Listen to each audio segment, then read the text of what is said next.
The Italians attack on the 3rd of August 1940.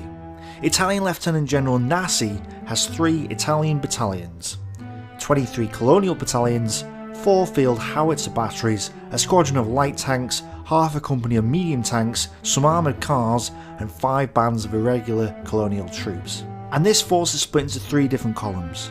The centre column is led by Major General D. Simone, who's tasked with taking Hargeisa before advancing to Berbera. On his right, Brigadier General Bertello's eastern column of irregulars is to move to Oduina and join Simone if needed. And Lieutenant General Bertoli's left column is to take Zila, seal off French Somaliland, and then send parts of his force to the east to assist the others. Brigadier Chater, Royal Marine and commanding officer of the Somaliland Defence Force, is tasked with stopping the Italians. He has under his command the 1st Battalion North Rhodesia Regiment, 2nd Battalion King's African Rifles, 2nd Battalion the Black Watch, 1st East African Light Battery, which has 4 3.7-inch howitzers, who are from Kenya, 2 Punjab regiments, and a lightly armed Camel Corps. So the Somalian Defence Force consists of 4 distinct racial groups, without a central headquarters unit, has no transport, and very little signals equipment. And yet, Churchill demands that Wavell defend British Somaliland to the last. The Camel Corps, along with the Northern Rhodesian Regiment, holds Simone's centre column for 2 days, before, on August 5th, the Italians commit their light tanks to the battle. The Camel Corps and the North Rhodesia Regiment are forced to fall back, relinquishing control of the Hargeisa area.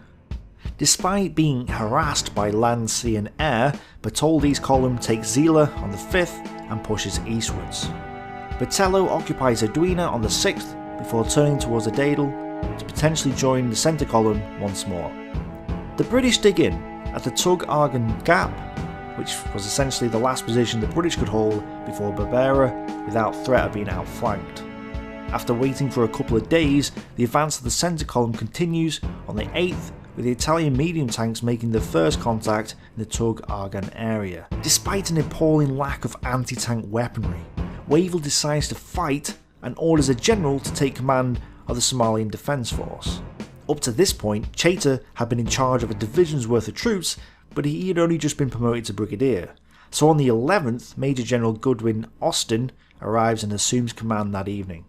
Earlier in the day, the 11th, the battle for Tug Argan begins. The hills in the area are manned by British machine gun positions and some barbed wire obstacles. However, the British have no anti-tank guns and no artillery to support their units. And the British units are too spread out to fully man the gaps between their positions. Italian artillery pound the Assa Hills, nicknamed Punjab Ridge because the 3rd of the 15th Punjab Regiment holds it. The Italians force the regiment off the ridge and resist a determined counterattack. But attacks on Mill Hill and Nobley Hill are repulsed successfully by the British forces. On the 12th, the Italians attack all the British positions and Mill Hill is lost, with 1st East African Light Battery losing 2 of its precious howitzers. The Italians also secure themselves fully on the Assa Hills and are able to dominate the southern part of the gap by the 13th. On the 13th, Nobley Hill suffers another attack, which is forced back by the British. Italian units also begin to move down the Murgo Pass, threatening to cut British supplies from the rear. On the 14th, Castle Hill and Observation Hill suffer from heavy bombing and shelling, but the British forces still managed to hold against yet another Italian attack. The British send in 2 companies of 2nd King African Rifles towards the Murgo Pass to stop the Italians from cutting off their one and only supply line. This fails and the British are pushed back. General Godwin Austin is now faced with a choice.